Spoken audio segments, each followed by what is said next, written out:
Hai murid, selamat datang ke channel Cikgu. Jangan lupa subscribe channel Cikgu.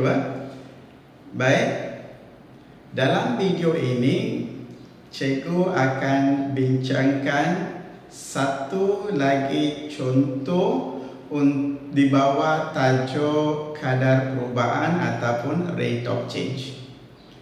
Ada dalam satu video Cikgu ada terangkan berkenaan dengan satu contoh, iaitu melibatkan bentuknya ialah silinder. So di sini Cikgu pilih satu lagi contoh dan cuba gunakan contoh ini untuk memahami apakah beza di antara soalan melibatkan kadar perubahan ataupun rate of change, iaitu apabila melibatkan menuangkan air ke dalam silinder yang Cikgu bincangkan dalam satu video, dan satu lagi contoh yang kita akan bincangkan sekarang. So cuba bandingkan kedua-dua soalan supaya dapat memahami apa beza soalan itu dan apa pula yang soalan ini pula. Cuba kita fahamkan kandungan soalan dahulu sebelum kita bincang bagaimana kita akan gunakan kadar pemahaman, kadar perubahan ataupun rate of change untuk menyelesaikan soalan ini. Perhatikan ayat pertama. Ayat pertama mengatakan bentuknya ialah bentuk cuboid. Bentuknya adalah bentuk cuboid. So ada satu cuboid. Base-nya adalah square. Tapaknya adalah segi 4 tepat square. Segi 4 sama. Tapaknya ialah segi 4 sama. Tapak kotak ini ialah segi 4 sama. Maksudnya, perhatikan ya. So apabila tapaknya adalah segi 4 sama, maka yang ini semua adalah sama. Iaitu jika yang ini adalah X cm, maka yang ini pun adalah X cm. Contoh ya. Sekarang kita teruskan. So square base of length is X cm. X cm. Biasa gunakan kan? Itu adalah yang dapati daripada ayat pertama. Sekarang cuba pula kita dapatkan apa yang diberitahu dalam ayat kedua. Ayat kedua, the height is height. Tinggi kotak itu is twice the length. Adalah 2 kali length. Ini length. So tinggi kotak itu adalah 2 kali length-nya. So maksudnya sekiranya yang ini adalah X, maka yang ini adalah 2X cm. So sekarang ini adalah daripada ayat pertama dan ayat kedua kita dapati. Ayat pertama mengatakan ada satu bentuk kotak, bentuk cuboid ya. Dan cuboid ini mempunyai tapaknya ialah segi 4 sama, di mana sisinya ialah X cm. Seterusnya dalam ayat kedua mengatakan tinggi kotak itu adalah 2 kali panjang tapak itu X. So tinggi menjadi 2X. Sekarang apa pula maklumat kita boleh peroleh daripada ayat ketiga? Perhatikan. X is decrease. Maksudnya sekarang, maksudnya ialah nilai X itu makin susut, menjadi kecil, decrease, makin susut. So apabila makin susut, maksudnya kotak itu saiznya akan mengecil. Keseluruhan maksudnya dia akan mengecil. Keseluruhan saiz box itu akan mengecil. Bandingkan dengan contoh yang Cikgu bincangkan dalam dalam satu video berkenaan dengan silinder. Di situ tak ada perubahan pada saiz. Yang ubah ialah air, kandungan air. Sebab itu Cikgu pilih 2 contoh berlainan. Mengapa tajuk sama, 2 contoh dibincangkan? Sebab kita perlu bincang berlainan jenis supaya dapat membantu murid-murid faham. Perhatikan di sini X decreases by 0.05 cm per second. Maksudnya sisi X ini berkurangan untuk setiap saat. Setiap saat ia berkurang sebanyak 0.05 cm. Apa maksud ayat ini? Ayat mengatakan ia X berkurangan. X berkurangan. So perubahan berlaku pada X. So apabila perubahan berbanding dengan masa, X mengalami perubahan berbanding dengan masa, maksudnya yang dalam ayat itu diberikan ialah dx over dt. Okey, di sini soalan kata ia berkurangan, maksudnya negatif 0.05. Okey, iaitu sentimeter per second. Ini maksudnya. Ini maksudnya. Boleh? Ini adalah yang kita perolehi daripada ayat tadi. Kita dah perolehi perubahan X dibandingkan dengan masa untuk setiap saat berkurang sebanyak 0.05. Maksud tanda negatif maksudnya ialah decrease ataupun berkurangan. Okey, sekarang ayat seterusnya. Okey, find the rate of change of volume. Soalan ini dah masuk soalan. Soalannya ialah find rate of change of volume, kadar perubahan isi padu. Soalan tanya apakah kadar perubahan isi padu? Maksudnya berapa banyak isi padu berkurang untuk satu saat. So soalan adalah dV over dt. Ini soalan. dV ini yang kita nak cari. Okay, dV over dt. Okay. Kita belum lengkap. Ada lagi yang diberitahu. Ya. See, find the rate of change of volume. Okay. Itu yang kita nak cari. Bila? When? Bila? The total surface area, maksudnya jumlah luas permukaan. Jumlah luas permukaan bagi kotak itu ialah surface of the cuboid is 490, iaitu 490 cm persegi. So maksudnya luas permukaan. Okey, luas permukaan untuk kotak itu ialah 490. Ada satu lagi informasi. Okay, apa yang mengatakan? Ya, luas ya. So satu lagi ialah luas permukaan. Berapa? 490. Okey, sentimeter persegi. Ini adalah satu lagi maklumat. So perhatikan di sini diberikan ya. Ianya adalah satu kotak cuboid. Tapaknya segi empat sama. Okey. Dengan sisinya adalah X. Tinggi kotak itu adalah 2 kali X. Seterusnya adalah diberitahu untuk setiap saat X itu berkurangan sebanyak 0.05 cm. Jika perubahan ini berlaku, jika perubahan pada X ini berlaku, ya, soalan tanya apakah isi perubahan isi padu untuk setiap saat. Dan juga diberitahu jumlah permukaan, luas permukaan bagi kotak ini ialah 490. So ini adalah maklumat-maklumat yang diberikan. Okey, bagaimana kita akan guna pakai dan menggunakan pengetahuan kita dalam rate of change, iaitu differentiation dy dx untuk mendapatkan jawapan. Okey. Pertama ya. Okay. Cikgu akan mulakan dengan luas permukaan ini. Cikgu akan mulakan dengan luas permukaan satu persatu ya. Cikgu padamkan ini semua. Okey, kita mulakan satu persatu. Okey. Soalan dalam soalan ini adalah diberitahu luas permukaan. Okey, cikgu ambil permukaan ini. Okey, cikgu ambil permukaan ini. So permukaan ini perhatikan ialah luasnya adalah 2x darab x. Tapi kita ada satu sebelah sini satu, 2. So maksudnya 2 darab sini menjadi 2x². Ini adalah yang cikgu uraikan. Sini satu, sebelah sini satu. Okey, satu lagi adalah dikatakan cikgu ambil di atas. Yang ini. Okey, luas ini perhatikan adalah yang ini adalah kan x, ini adalah x. So luas ini ialah ya kita ada ini 2 kan? Okey, kita ada ini x, okey. So di sini adalah x. Yang ini adalah x. So ini adalah x, so luas ini adalah x darab x. Tapi kita ada atas dan bawah. Okey, atas dan bawah. So tambah 2x². Boleh? Okey. Akhirnya, okey, yang depan ni. Okey, depan dan belakang satu. So, depan perhatikan, ya X. Yang ini adalah 2X. Boleh?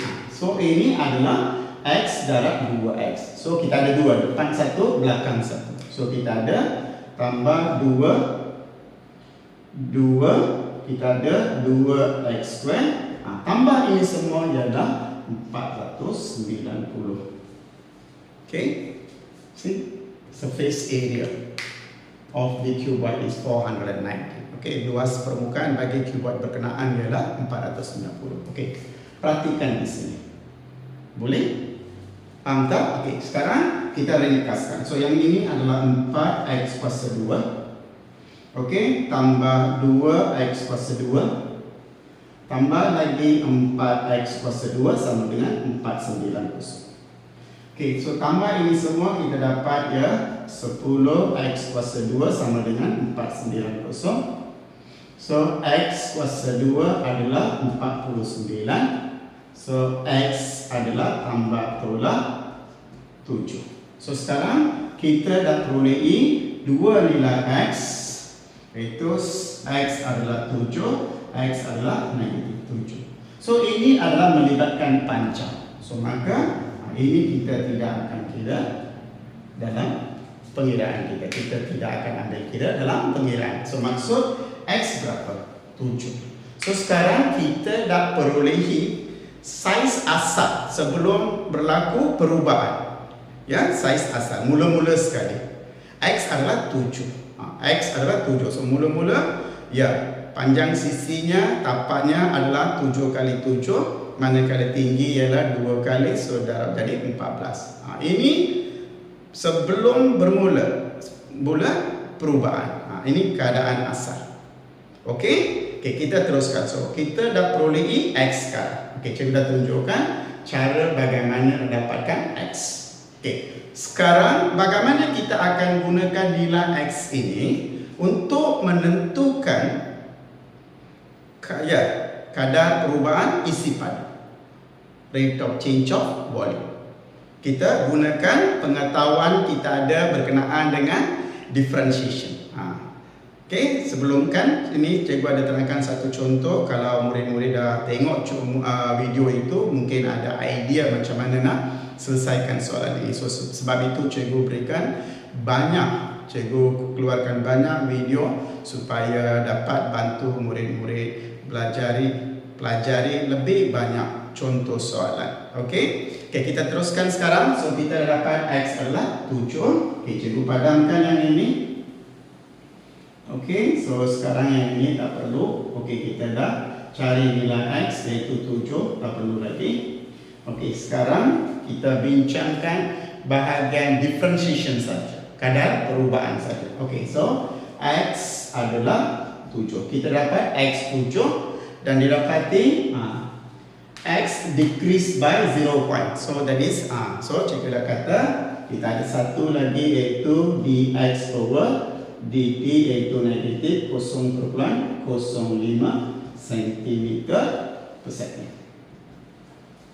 Pastikan ya. Okey, 0.05 cm per second. Okey. Soalannya apa? Yes. So, soalannya adalah carikan dv over dt. Kita nak cari ini. Okey, seperti mana cikgu maksudkan. So, kita ada dua kadar. Satu kadarnya ialah dv over dt yang kita perlu cari. Yang ini disebabkan oleh perubahan pada x, iaitu dx over dt. So, untuk menentukan dv over dt ini, kita perlu hasilkan satu hubungan di antara dv over dt dengan dx over dt. Kita perlu hasilkan satu hubungan. Dan hubungan ini cuba kita kaitkan dengan chain rule method. Kita perlu gunakan chain rule method. Bukanlah bulat-bulat chain rule method, tidak ya. Idea chain rule method itu. Okey, sekarang apa yang kita nak lakukan? Bagaimana kita akan gunakan dv over dt dengan dx over dt untuk menghasilkan hubungan itu? Boleh? Okey. So, sekarang perhatikan di sini ialah dx over dt. Dalam chain rule method adalah dikatakan, ya, perlu didarab, okey, perlu didarab supaya dapat dv over dt. Okey, so ini biasanya mudah saja. Ini biasanya mudah saja. Kita ambil yang ini, iaitu dv. Kita ambil yang ini, iaitu dx. So, perhatikan di sini. So, dv over dx darab dx over dt. Perhatikan. Kita matikan, kita dapat dv over dt. Inilah hubungan yang cikgu maksudkan tadi. So, sekarang kita dah berjaya menghasilkan hubungan. So, kalau kita nak tentukan berapa nilai dalam bentuk nombor, maka ini dan ini perlu tahu dalam bentuk nombor. Ini dah tahu, ini kita dah tahu dalam bentuk nombor. Berapa? Negatif 0.05. Itu kita dah tahu dalam bentuk nombor. Yang sekarang ialah kita perlu tentukan apakah dv over dx dalam bentuk nombor. Dalam bentuk nombor. So, untuk menentukan dv over dx yang tidak diberikan dalam bentuk nombor, itu adalah satu lagi perkara yang perlu murid-murid cari. Okey? Di sinilah differentiation dy dx itu memainkan peranan. Di sinilah dy dx memainkan peranan. So, maksudnya kita perlukan satu hubungan volume isi padu dengan panjang sisi dia, iaitu satu hubungan di antara v dan x. Sebelum kita tentukan berapa nilai dv over dx ini, kita perlu hasilkan satu hubungan di antara v dengan x. So, di sini v adalah isi padu volume, x adalah sisi, dan yang kedua ini adalah melibatkan bentuk objek yang terlibat dalam soalan ini, iaitu cuboid. So, kita perlu menghasilkan satu hubungan melibatkan volume isi padu dengan sisi bagi cuboid itu. Okey?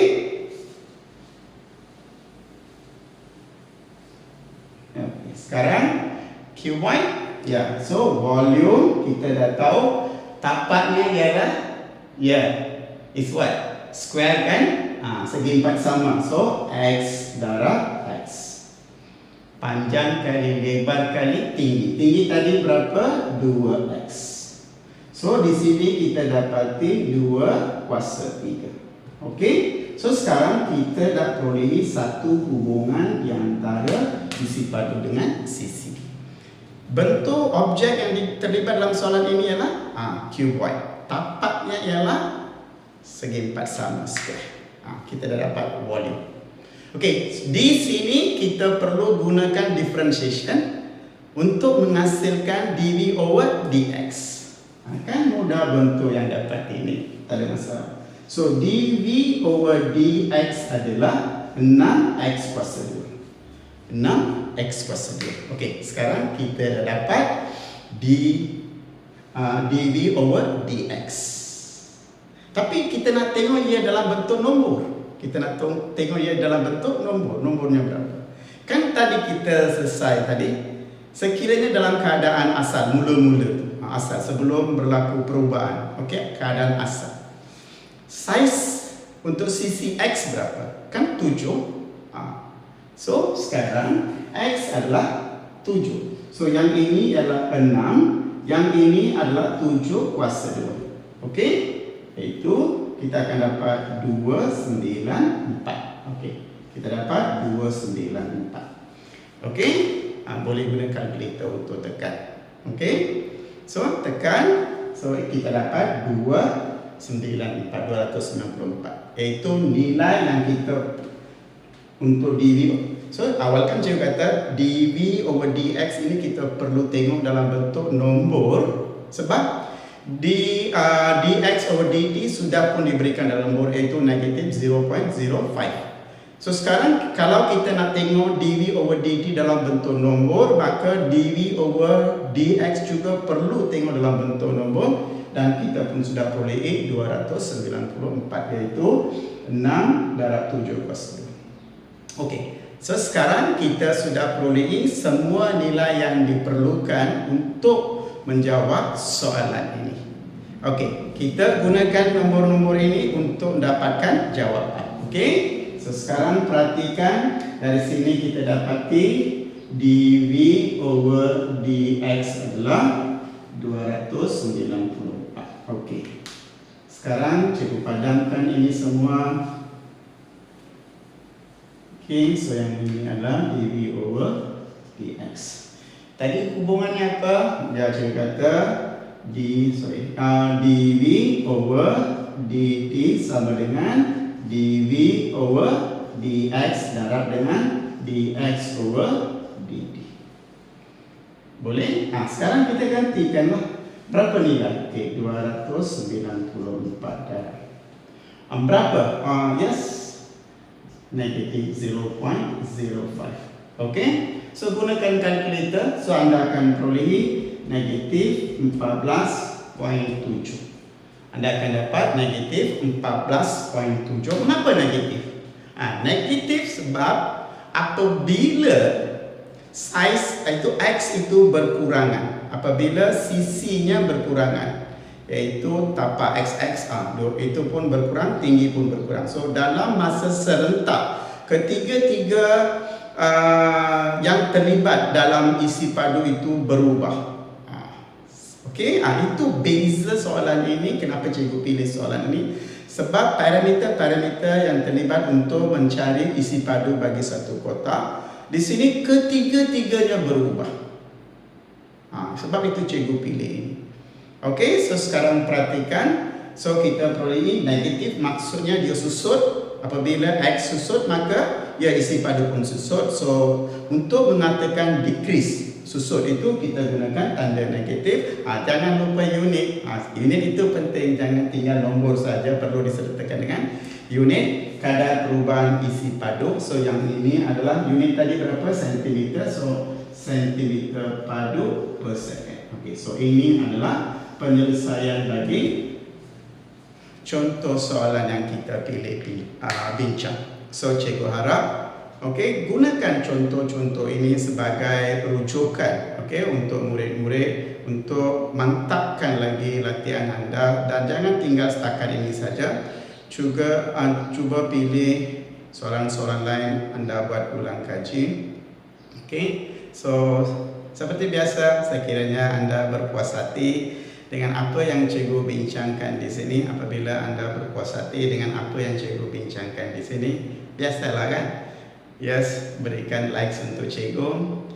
Jika kandungan perbincangan video ini betul-betul memberikan apa yang anda perlu tahu dapat dipelajari berkenaan dengan kadar perubahan, so pastikan di ruang komen tinggalkan komen anda mengapa video ini sesuai untuk murid-murid tingkatan 5 yang akan menghadapi peperiksaan SPM.